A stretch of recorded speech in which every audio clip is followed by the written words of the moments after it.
Good afternoon, and thanks for joining us today. I'm Glenn Williams, the CEO of Primerica, and we are the leading provider of financial solutions for middle income families across the United States and Canada. Today, I'm honored to be joined by our economic consultant, Amy Cruz Cutts. Amy, thanks for joining us. Thank you, Glenn. Glad to be here.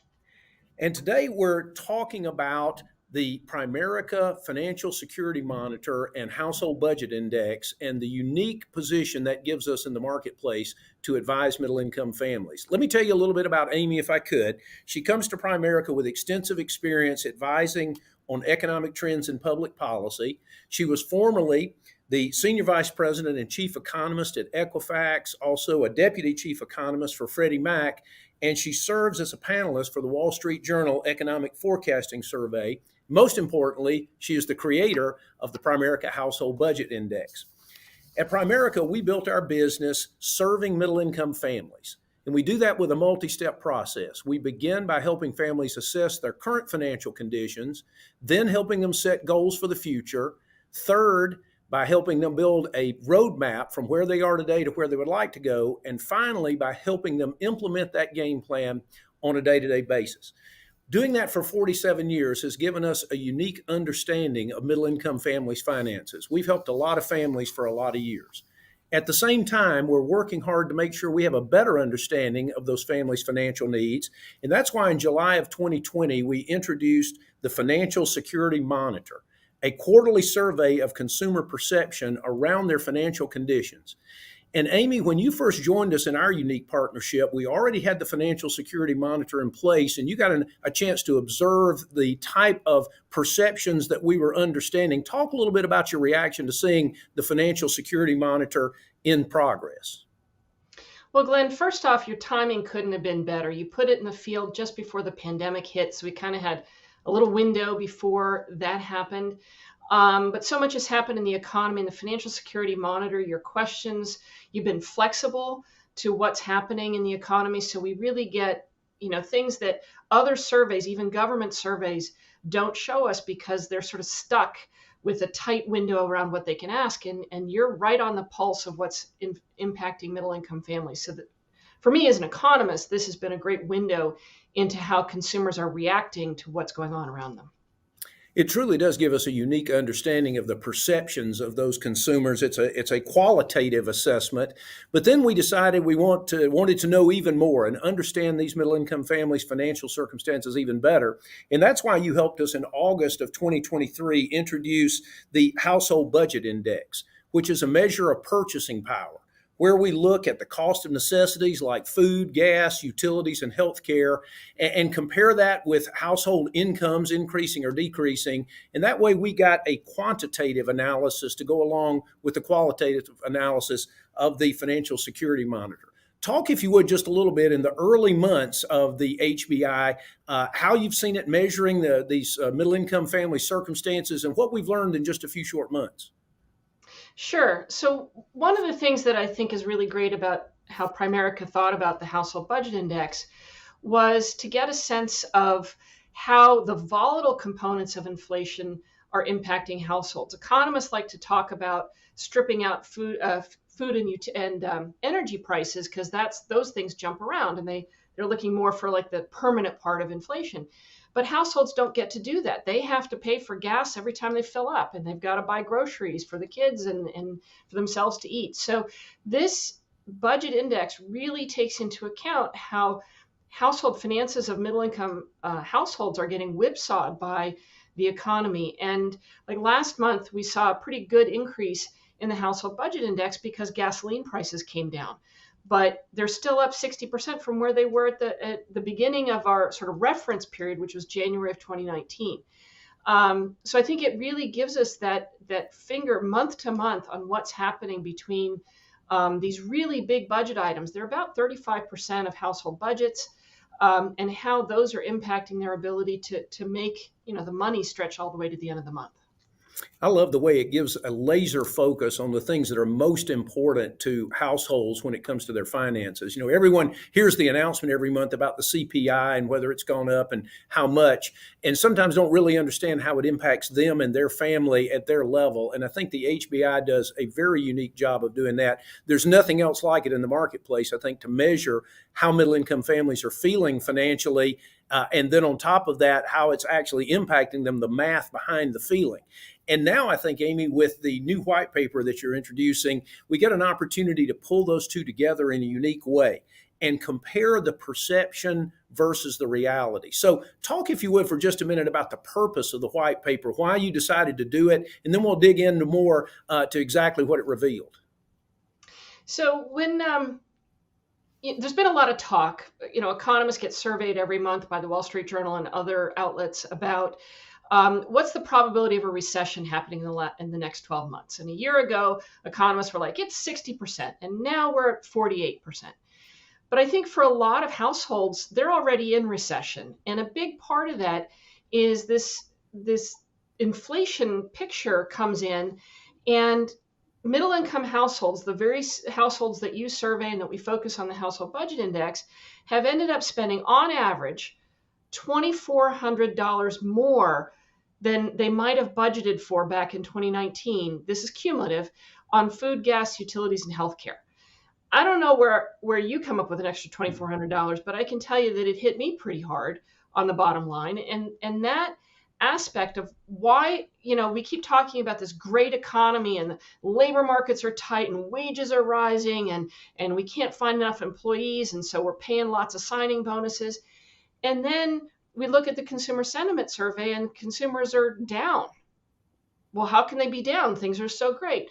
Well, maybe they are making a little bit more, but inflation has taken that and more out of their pocketbooks. So I think that being able to tie in what's happening in inflation, what's happening in the economy, with how households are responding to that, our timing couldn't have been better. And so the purpose of this white paper really is to consolidate what's happened over the last couple of years and how that's impacted families.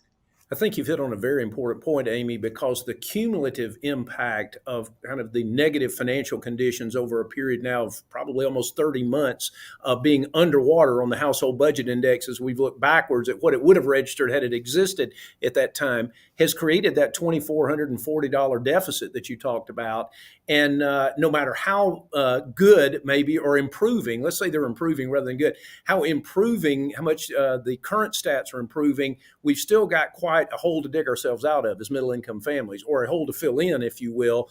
And it's been filled in other ways. So did you notice, as you compared the responses to the Financial Security Monitor and the HBI, that there was a disconnect between perception and reality? Maybe the scores of one weren't consistent with the feelings of middle income families. Well, I'll tell you that wages were running ahead of inflation for quite a while. We're very lucky in the United States to have our real, what economists will call the real incomes rising, meaning that prices and incomes are moving up in such a way that at the end of a year, we bought more stuff, better quality stuff, because our real quality of life financially went up. In early 2021, around the April-May time period, that flipped. And again, this is on average for our middle income households between $30,000 and $130,000. That flipped, and inflation was running faster than wage growth. And again, these are aggregate averages, so it's individuals will have different experiences.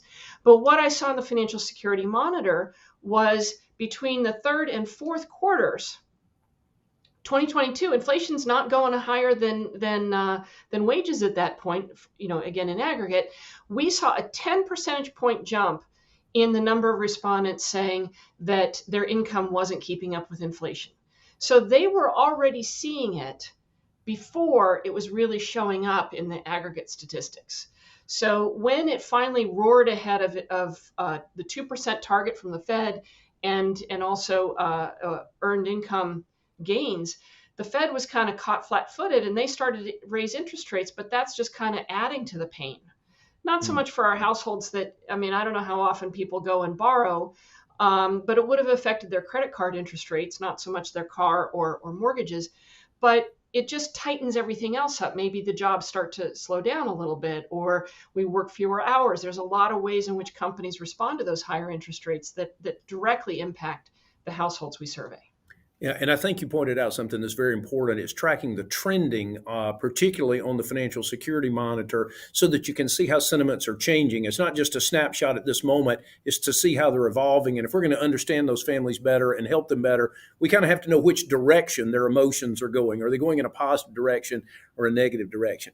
You mentioned what people are doing in response to this. One thing that seems pretty obvious is that people would stop spending if money was tight, but we really haven't seen that. Instead, we believe we've seen more people that have stopped saving rather than stopped spending. They've filled the gap with credit cards on a regular basis and even withdrawing from their retirement plans. And so that seems like a series of survival techniques that might work today, but may not be helpful in the long term. What was your reaction to those findings?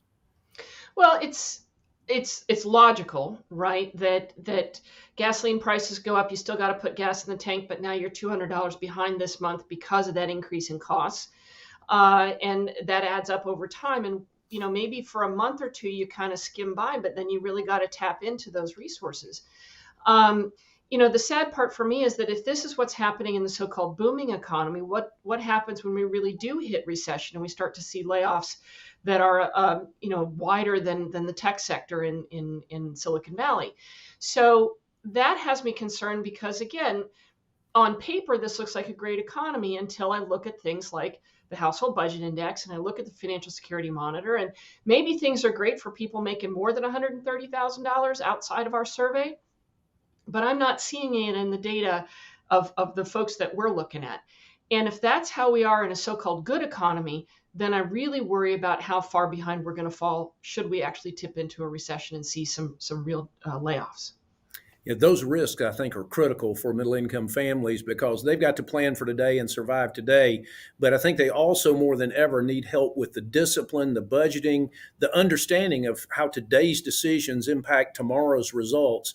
And that's where we want to know more about these families and their financial conditions through these two important information gathering techniques so that we could give them as much advice that is good for them. It really helps them understand their options for the future. And so, Amy, any final comments on what you saw? The white paper is important. I would encourage everybody to make sure you get a copy of it and read the entire paper. We're barely skimming the surface today, but what other conclusions coming out of it would you share with our audience today? Well, I will say that let's suppose in my fantasy world here, we avoid recession, that we get the so-called soft landing that the Fed is hoping for, and we turn the corner in the first quarter coming out of here. I do see some sentiments changing in the Financial Security Monitor. Kind of this, I think things will get a little worse next year, but at the same time, I sense a little sense of optimism in the monitor, in that things have kind of leveled out. And so I'm hoping that we will see that turnaround in the coming quarter. And the Household Budget Index is getting awfully close back to the reference period of January 2019. When we hit that level of 100%, it simply means that whatever the budget that they might have set in that month, that families will be back to that level. They got that hole to dig out, but I'm hoping that things continue to trend in this way, that incomes continue to outpace inflation as they have recently. I think those are two great observations, Amy. I agree that our experience with middle-income households is they're amazingly optimistic, they're amazingly resilient, and they're amazingly adaptable. And I think all of that shows up in their optimism and the way they are managing through these difficult times, while at the same time, as you pointed out, preparing for potential difficulties in the future. Thank you very much for joining us today, and thank you most of all for your partnership with Primerica and all we're learning together about how to better serve these middle-income consumers. The techniques that families are using today certainly are survival techniques that once again can have challenges and create more challenges in the future. And at Primerica, we're working hard to better understand as much as we can about the financial condition of middle-income families so that we can continue to assist them on their journey from where they are today to financial security in the future. Thank you so much for joining us today. My pleasure, Glenn.